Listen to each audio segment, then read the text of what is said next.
You, me, you, me. What is love? Sitting out from work because I feel like shit and I'm waiting to hear back about my second COVID test. So just quarantine as normal, I guess. Um, no vomiting, no diarrhea, just kind of a headache and tired, bit of a cough, but we'll survive. TPC 154, August 6th, 2020, 75th anniversary of the bombing of Hiroshima. One day prior to my birthday tomorrow, 30th birthday. Woo! Um, Podcast is available on YouTube, BitChute, DTube, BitChute, Vimeo, Anchor, Spotify. There's now a Patreon. If you wanna, there's no like premium. There's no if you don't donate, you only get some of the information. Nope, the whole podcast is for free. You get it for free. But if you really like this podcast, go to the link. It'll be in the top comment. It will be in the description. Donate $1. You can do like $1 an episode. It's like $5 a week, $20 a month. Stop whenever you want. But if the podcast will be exponentially better if I need to get this podcast to about $2,000 a month. That'll be an apartment, utilities, food, prescriptions, gas, gym membership. I don't drink. I don't smoke. I don't have a social life. That would just be me grinding out podcasts 7 days a week, listening to audiobooks. So if you enjoy it, go pledge up. Drop $1 per episode. That would be really badass. If you don't want to do it, there's no premium. There's nothing you miss out on. Podcast is still free. But if you do want it, that would be really cool. Or if you do want to help out, but you're not about that whole I give you $1, but I don't get any premium shit. That's where my buddy Jack McDermott comes in. If you want to invest in the podcast, you can do that. And once the podcast starts making money, you will get, well, if you provide the upfront sum that I need for 4 years, $96,000, you will get 7% per year for a decade of it making money. Let's say I become a Joe Rogan. That's $7 million. Up to you. Or if you just want to drop $1, you're not really trying to go Gordon Gekko on this shit, that's cool too. So I have no topic for today. I feel like dog shit. But I guess now is the time to just do it live. What better time to do it live? One thing I've been kind of like feeling out more is I started reading Graham Hancock's Fingerprints of the Gods in 2014. I actually vividly remember reading it in the weeks leading up to getting my tonsils out, and then that was a month in bed, jacked up on Vicodin, and then at the end of that, that's when I lost my brother to suicide. I don't know how those were all intertwined, but that's how. And then I remember like a year after that, picking up Fingerprints of the Gods again and getting back to the same point and then stopping. And that's probably happened every year. And I finally started the audiobook yesterday, and I think I'm right about where I normally quit. But I think I'm going to try to power through it. But so what I do when I try to always just take in information, like I play video games, but I mute it and I just listen to audiobooks and documentaries. I found that it's important to stay true to why I'm doing that stuff. And I know that just sounds like some cheesy line with no actual meaning, politicians talking without saying anything. But sometimes I get caught up in I should be listening to an audiobook right now. I should be studying something for podcast material. And then I grow to hate it because I don't actually want to do what I'm listening. I don't actually want to listen to what I'm listening to.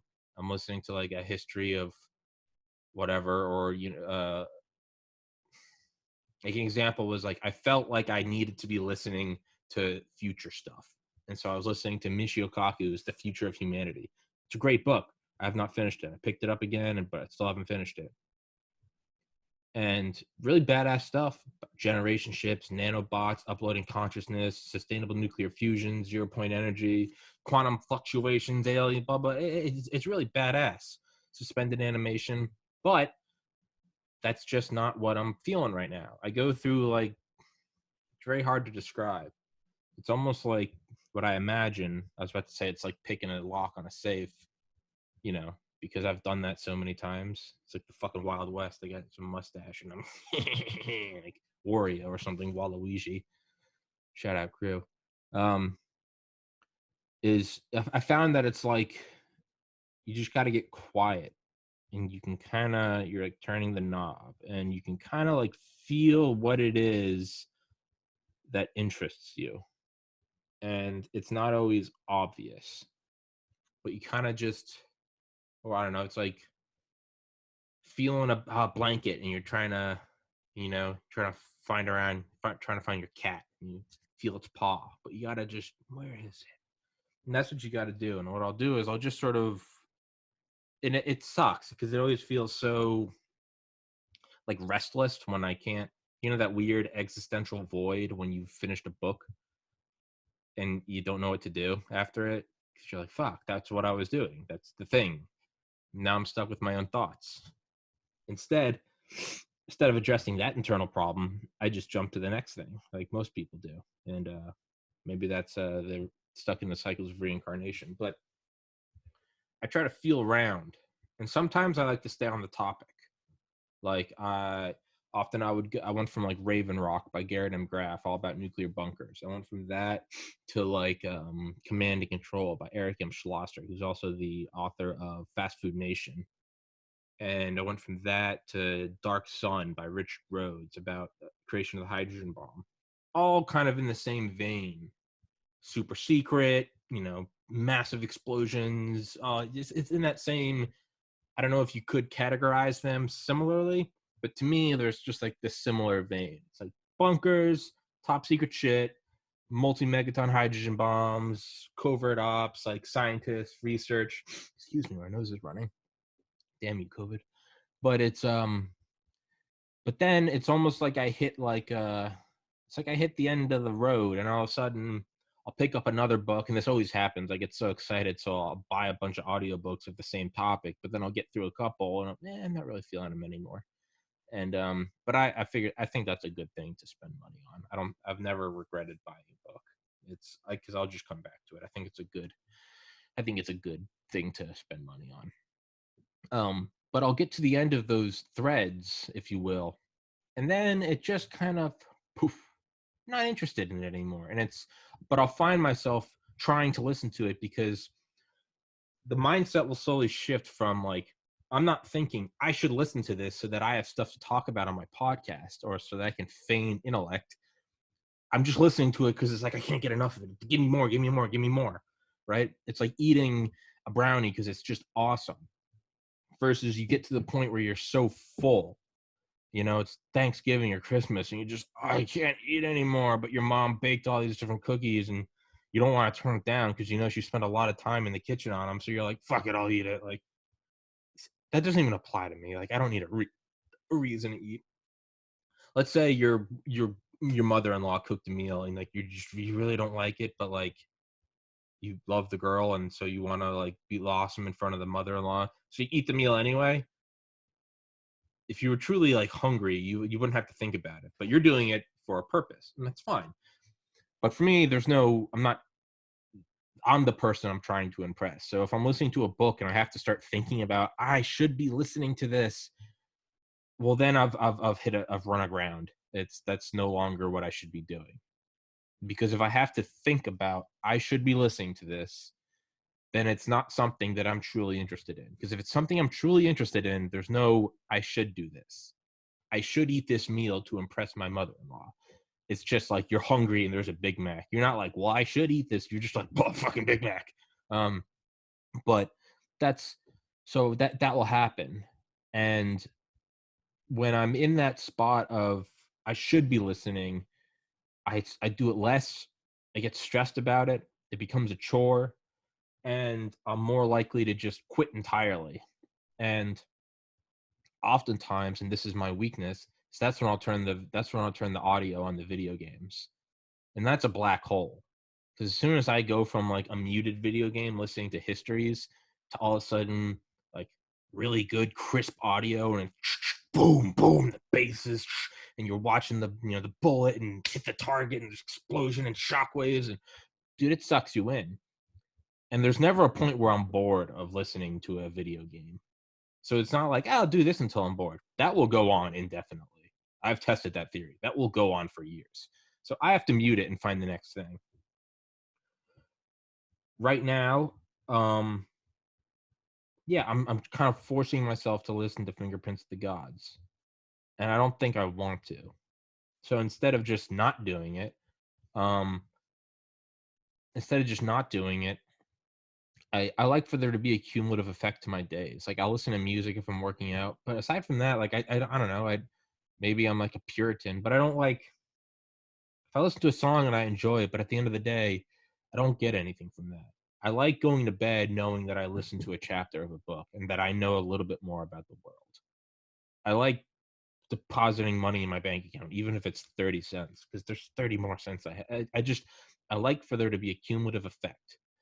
Today, I had to cancel with the guy that was going to do it because didn't feel good enough to do it, and I still don't. But at the same time, I want an episode up, so I'm doing a solo rant. Ideal episode, probably not, but I like for there to be a cumulative effect. I like to see it build up because you blink your eyes and a bunch of time goes by, and I like to have episodes under my belt. We're getting into the weeds, so I've gone from that to one thing that I'm kind of feeling out more. Something that I enjoy is SDI, Strategic Defense Initiative under Reagan. The idea of having just like a future. It's called Star Wars. I'm sure you've heard of it. It's just like a futuristic like laser, like a ground and space based like laser and like hypervelocity kinetic projectiles to stop incoming nukes. And there's really no point in me bringing that up because I haven't listened enough to it to actually know anything about it. So guess we'll deviate from that. Man, I really don't feel good.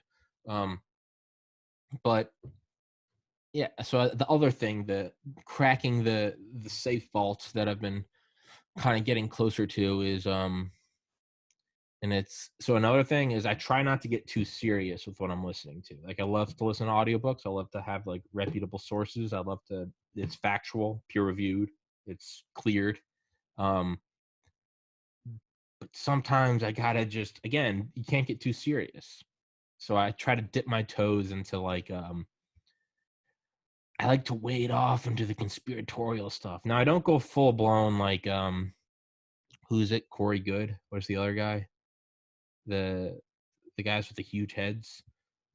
They're I don't know. I can't do that. I can't buy into that shit. But I like listening to stuff that's just a little out there. One idea that I'm really kind of liking is like, and it's more Graham Hancock, but it's like just how old are the pyramids?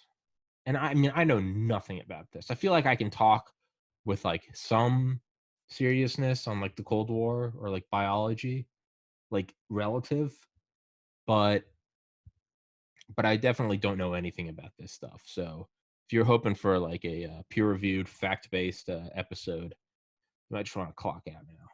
So, but for the rest of you who want to put on your tinfoil hats and you know put your trays up and put your seats in the upright position and put your stuff under your seat, let's do this. How old are the pyramids? I mean, yeah, I mean, there's all the factual based shit. I like Graham Hancock's idea about water erosion and how not only is there like several thousand years of cumulative water erosion on there, there hasn't been rain since like 10,000 years ago. So you'd have to go to at least 10,000 years back and then add several thousand years. So it's like, is it 16,000 years old? Is it 26,800 years old? Is it 36,000 years old? The other idea I love is the blocks of the pyramid, not even the precision cuts and the angles and how would they even construct that, but just like the actual how long the sun has to have been hitting them for them to be like baking away in the way that they are. And again, this isn't based on anything, but I don't care because it's caught my attention. What is it? Are they actually very old? Because it seems like if you wanted to if you were a global civilization, right? Um, I really gotta go to the bathroom. I'm sorry. We gotta. There's no. I don't have anyone to fill the void for me.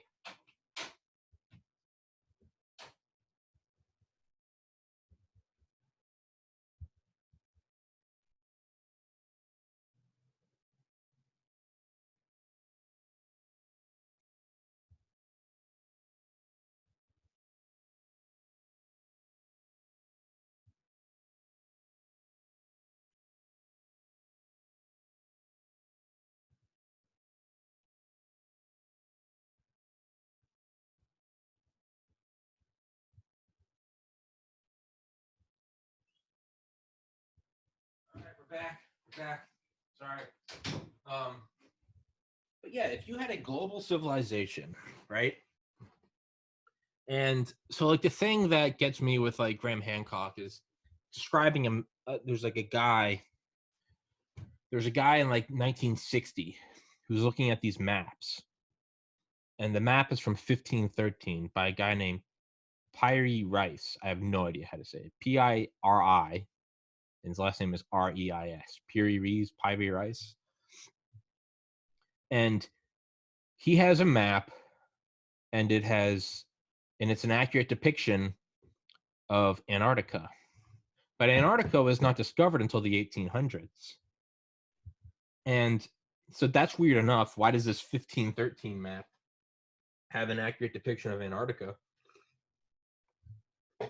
300 years before it was discovered?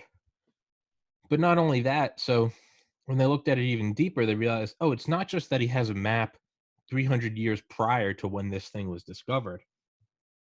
And I think it was 1949 or 1959. It was Admiral Byrd's expedition, Operation High Jump to Antarctica.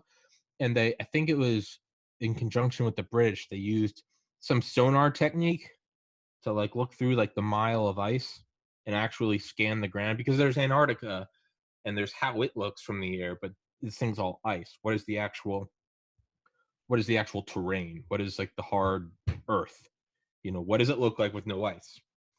Because the ice can shift and change. Granted, islands can too, but it's much, if you had a glacier over the entire East Coast, that it may not necessarily look like the East Coast that we know.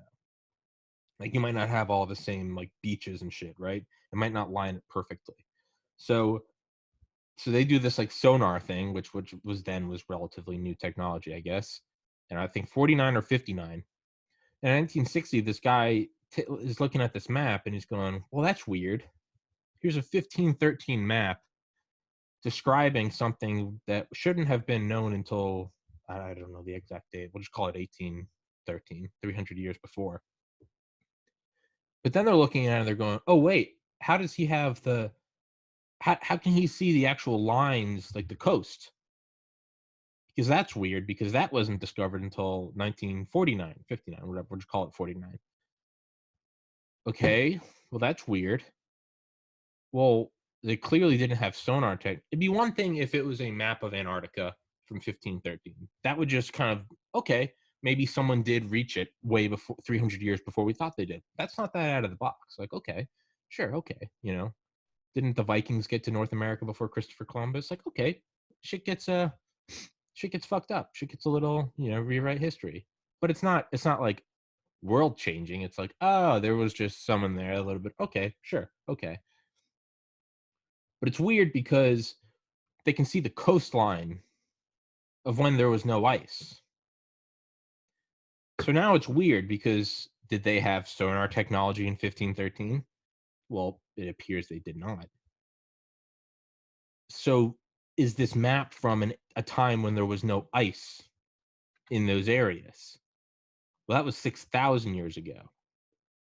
Okay, so that's weird. Well, then you go into like the documents and like notes of Piri Rice, however this is his name. We'll just call him Price. P. Rice. Price. We'll call him Price. For anyone listening, Piri Rice or Piri Reese is Price. Captain Price. All gillied up. Taken to affect the Coriolis. Sorry. But if you go into his notes now, this is what Graham Hancock's saying. His notes say he actually copied the maps. So he copied the maps from a set of maps from 450 BC. So now, let's get out my handy dandy notebook. Blues Clues, welcome to Tom's Bombs. So we got this guy in 1960, I think his name is Hapgood, right? And in 1960, he's looking at a map from 1513, calling him Price. Price's map, and he wrote in his notes, we'll say he wrote the notes in 1513, it was probably after. He was eventually beheaded. He's saying that he got his maps, or he copied his maps. He said he was not the cartographer. He served as the, quote, compiler and copier, okay? So he got them from 450 BC. So we're looking at, is this mirrored? Oh, nice, perfect. So here's the guy that we're talking about. The guy, I think he was at Keene College in New Hampshire. Hapgood, right? Fuck. And this was in 1960. He is talking about Price, who had his maps in 1513. But Price says that he got his maps from 450 BC. Okay, well, now we're getting really fucking weird. Well, hold on. The maps in 450 BC note that they are from an even older set of maps. And I'm going to call those set B. Quotation, set B. Okay, so we got Hapgood, 1960, going to Price in 1513, who says that they are from 450 BC. And then these 450 BCs have their own notes saying that they got them from set B from thousands of years ago. So we can, well, I don't know, we'll just say, let's not go to, let's just be conservative, say 2000 BC. Thousands of years before them, so at least 2,000 years before them, so we'll just call that 2450 BC. All right? Could be more. Now, set B doesn't actually have any notes, but so whereas Hapgood's talking about Price, Price says that I cannot do this mirrored. Price says that his notes point to 450 BC. The 450 BCs themselves have notes saying that they're from set B from 2450 BC. Now, set B doesn't have any notes, but 450 BC has notes on set B saying that set B got their notes from set A that are from, quote, the furthest antiquity. Let's just assume that it's another 1,000 years, whatever. We did 2,000 earlier, so we'll say 4,000 again, 4450 BC. Okay. Well, now you have the actual description of the coasts of Antarctica without ice. And so it's one of two things. Either these ancient peoples had sonar, which I don't think they did, or they were around long enough ago that they didn't have sonar, but they did have ships and cartography methods back to when there was no ice that you would need sonar through. Both are equally discombobulating.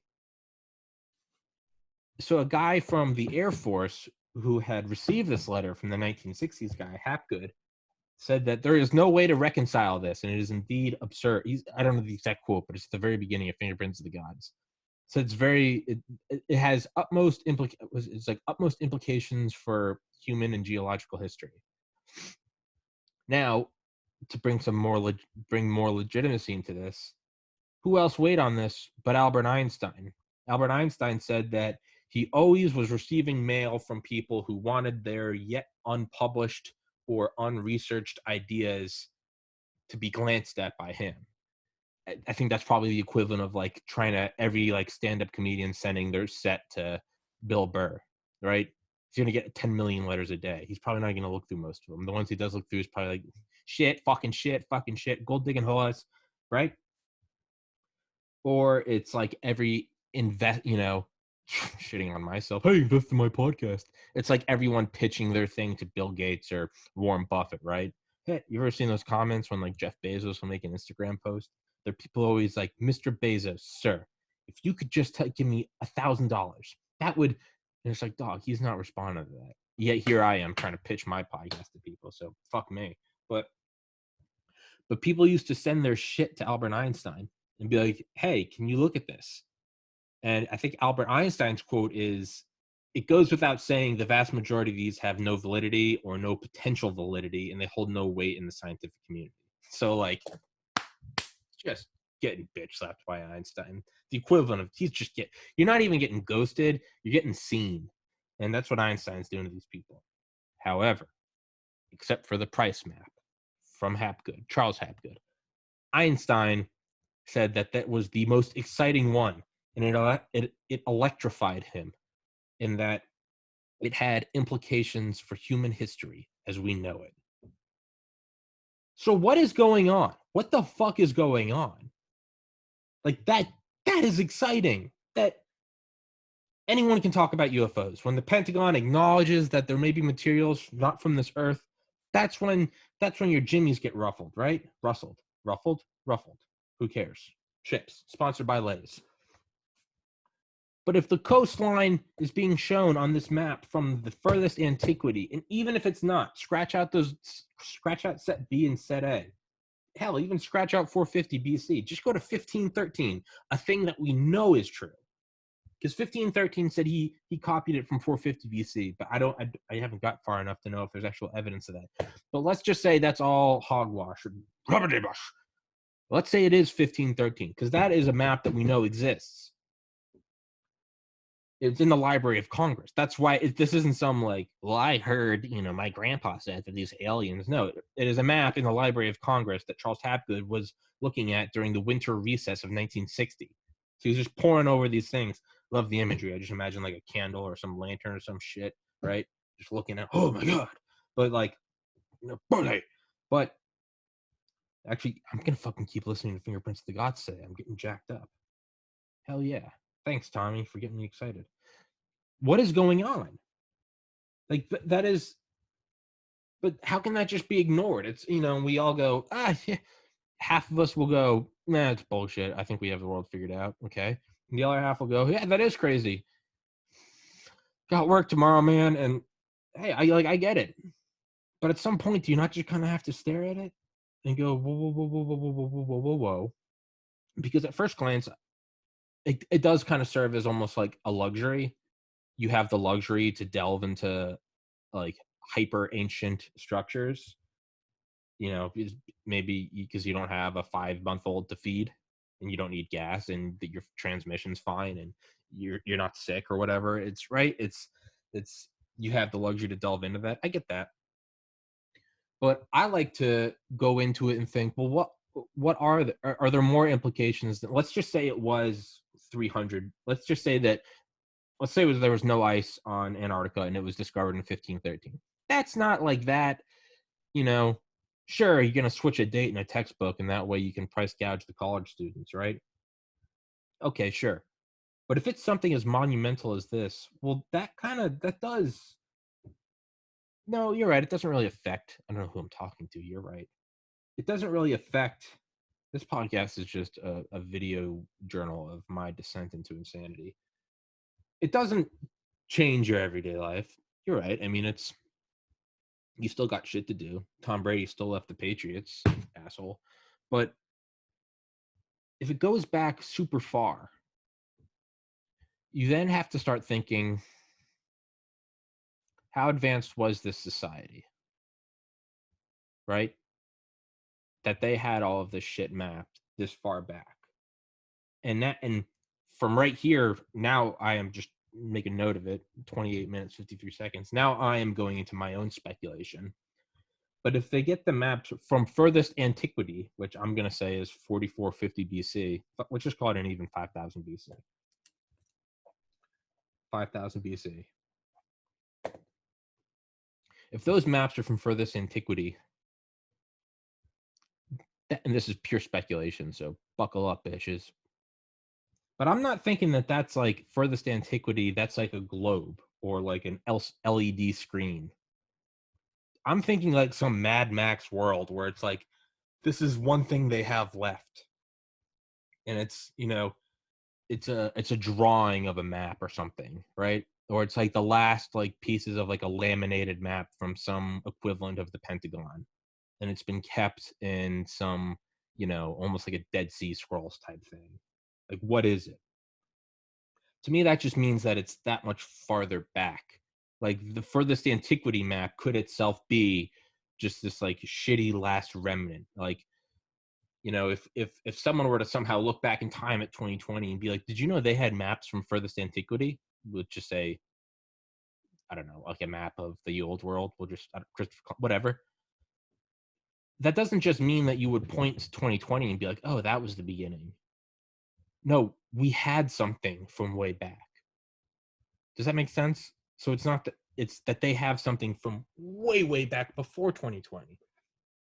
So if there's something from this far back, it's not just that, oh, here's it's not like a fossil. Like, every once in a while they'll find like a human footprint, like 11,000 years before they previously thought, some Australopithecine in some elevated area, or they'll find like a crustacean on top of a mountain and be like, oh, there must have been water here. And it kind of, but again, it seems like it's more fine tuning, just enough just to edit the textbooks to get that sweet $500 from the new edition. But it, something like that though, that points to, it's not a footprint, it's a mapping of a landmass. To get to that point of mapping a landmass, let's just say, so let's go back to the Superior ice. Let's say that he didn't need sonar. Let's just say there was no ice, and let's say that he just mapped it in 1513, whatever. It went down there with ships. That's not the beginning of civilization. That's a point in which we had evolved. Civilization had moved along enough to a point where we had figured out ships of the line. We had figured out longitude and latitude. And there were nations that funded these relatively luxurious things well, not really luxury. I mean, if you're mapping new worlds to potentially enslave the indigenous and create your West East Indies Corporation, regardless, you have the ability beyond just having to find the next meal. I keep forgetting I didn't have a guest. I can bring my microphone closer. I really need a young Jamie. If there anyone wants to be my young Jamie. Oh, get a maybe new view. Hold the microphone a little closer, bitches. Wait, I can just hold it, right? Sorry, just lost my train of thought. If you're doing this thing and you have the ability to fund these expeditions, well, you have not only have you created the science of big ships with sails, compasses, sailors, cartographers, and it's being funded. What is it being funded for? Is it just scientific discovery, or is it, where's a new land we can conquer? Well, that implies a certain advancement, a certain level of advancement of your society. That we are now at a point where we have things like a triangle of trade, where we bring back spices and sugar and tea, and that inadvertently leads to Tea Party shit, right? So that in itself isn't the beginning. I mean, let's say this happened in 1513, or just Columbus, 1492. I mean, 1492, what? What is 1492? Was 1492 AD? Well, what is AD? Well, we go back to 5000 BC with pyramids and shit. So, and Fertile Crescent, Sumer, Indus Valley shit. So we can say in cuneiform, we can go, oh yeah, there's like 5,000 years of just kind of like really slow tutorials, game tutorials, and then it sped up, and then there was Christ, and then there was this whole thing, and there was the medieval times, and then we got up to Europe and blah blah blah, and Galileo and blah blah blah blah blah blah blah, and finally get to a point where we're sending ships across the sea. So that in itself is 5,000. Let's just say 5,000 BC to not the 5,000 BC of the maps we were talking about. Let's just say first. When was the first civilization? Indus Valley, Sumer. Want to take a bet? I say 7,500 BC. First human civilization. Mesopotamia. The first city-states in 4 millennium BC. That's insane. 4 millennium. Jesus. 4,000 BC. So let's say 4,000 BC, 1513. So 5,513 years to get to that point. So now let's bring it back to the map set of furthest antiquity. You have to, at the very least, assume that they have ships of the line, sailors, and nation states willing and able and interested enough to fund these ventures. So let's just say you have to say that means it's at least 5,513 years old. So if that map is from 5,000 BC, so now we're looking at 10,513 BC as the first. And that's, again, not that crazy. I mean, okay, the difference between 5,000 BC and 10,000 BC, yeah, it's a lot, but at the same time, it's kind of abstract. Like, it makes no difference. I'm still paying taxes. Like, there's still an election this fall. It is more abstract. So I'm kind of proving my whole interest wrong. Like, there's not that much. Well, no, there is, because what happened to that civilization? That's the interest, is what happened to it. It's not just that we're shifting the the dots on the chronology and just enough to edit the textbooks to make some money. We're fine honing the, it's we're saying Pluto is a planet and then Pluto's not a planet and Pluto is a planet, and shout out Jerry Smith.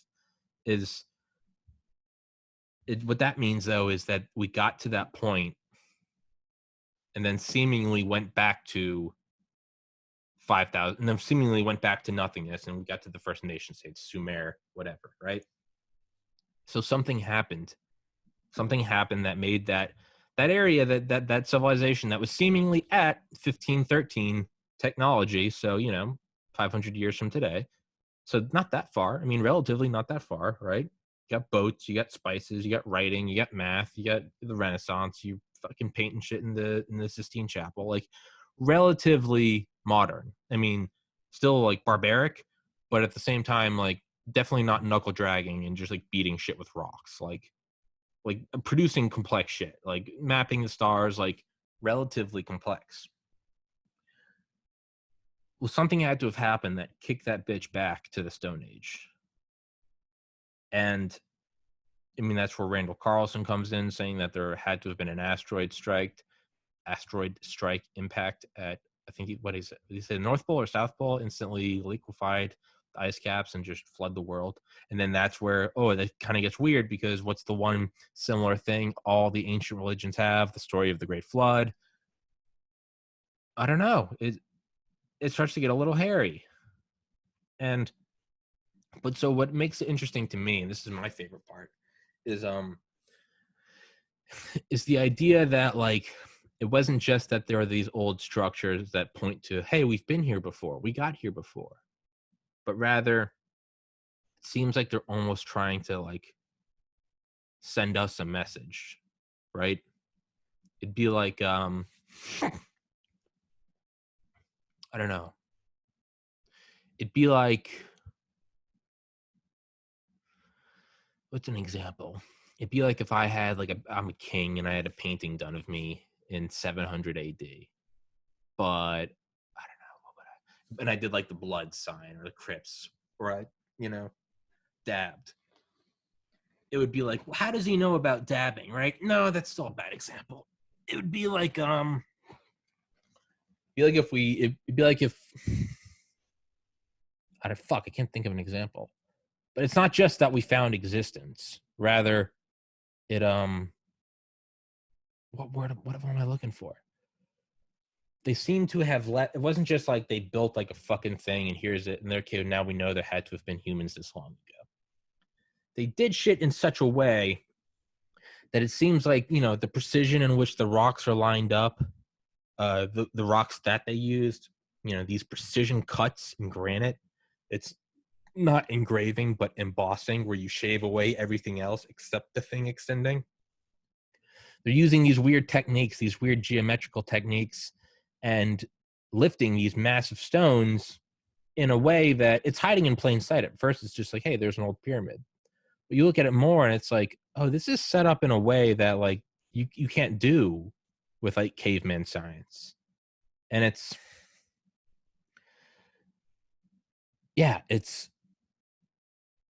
it'd be like if they carved like the valence electron shells of a plutonium atom into rock. It'd be one thing if you found the carving, and the carving is from 50,000 years ago, and you went, oh wow, now we know humans were around 50,000 years ago because we found this carving. But then you look at it and you're like, well, what is this carving of? It's of valence electron shells. You'd be like, but we didn't discover that until the 1900s. Oh, right? That's what it is. And it seems like some of this shit has, and again, I'm speaking way out of my field of knowledge because this is stuff that I'm barely dipping my toes into. So I'm sure I'll come back to this episode and bitch slap me. But it seems like this stuff is lined up and it's constructed in a way that says, like, hey, this isn't just a rock. This is a rock that was done, not the country Iraq, but rather a rock. It seems to be done in such a way that, like, it's almost hinting that there had to have been something else, right? Like, the other one Graham Hancock points to is the Nazca lines. And like, aside from like, how did these people carve these things into stone, and they're 300 feet long? But one of the things they carved was this like super, it's like a 600 by 600 foot carving of like a spider. Okay, sure enough. But it's a very rare spider that's only found in one part of the world, and it's found thousands of miles from this carving. Okay, how did these ancient peoples discover this thing 5,000 miles away? And furthermore, because the carving is blown up to 600 by 600 feet and you can really only view it from a plane, they could see on one of them it had, it's got like the legs, and then on one of the legs there's a little appendage, and it's scientifically accurate because that spider, its reproductive organ is an appendage on its like rightmost limb.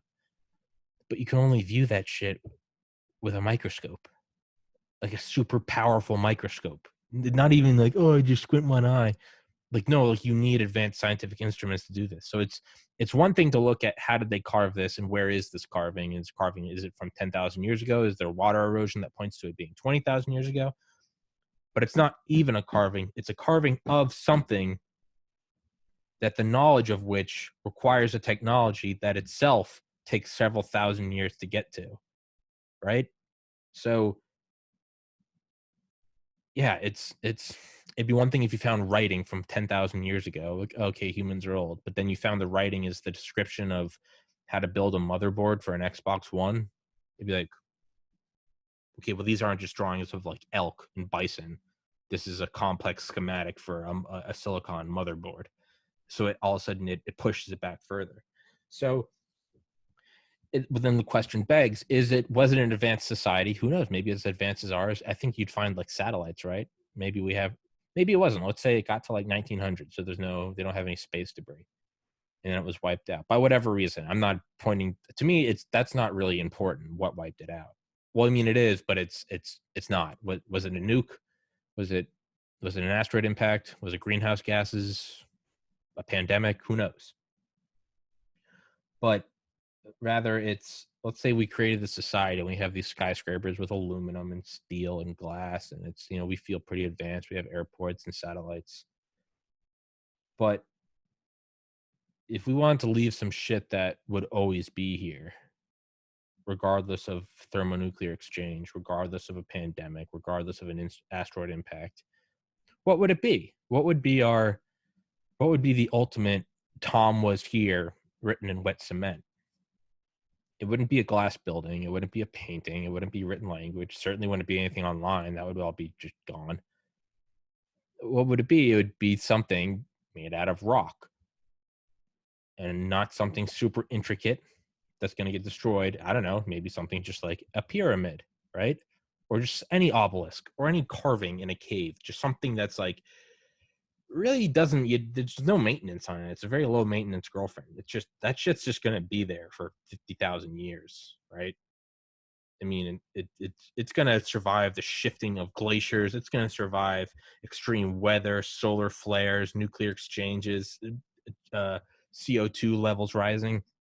It's going to survive all of that. What's going to survive is going to be stone. Well, no, metals would survive, sure, for a while. It would survive for a while. You ever seen like a musket they find, and like they'll find shit in like swamps in the South from like the Civil War? Definitely still there. I mean, fucked up, but it's definitely still there. You could even say it could probably do another like couple hundred years. Don't they find swords on like from like European battlefields? Like, we still find shit, right? We still find old like daggers and arrowheads from like thousands of years ago. But eventually that stuff gets ground to dust or is unrecognizable and it's just mistaken for another rock. Well, how do you leave a message throughout time? You create something massive, some structure, some pyramid, some sculpture, embossed or engraved.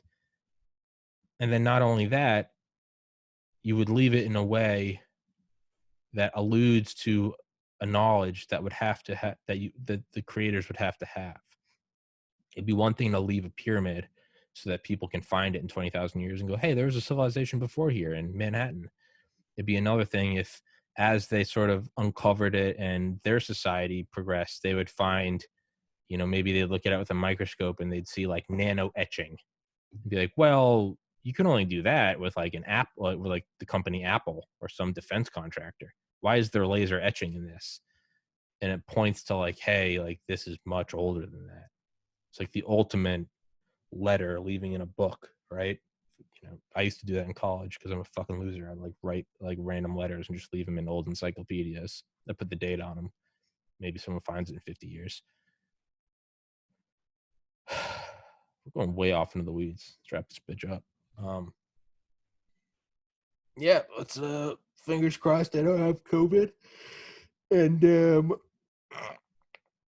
I might go take a nap. My throat does hurt, damn it. Hope you guys enjoy the podcast as always.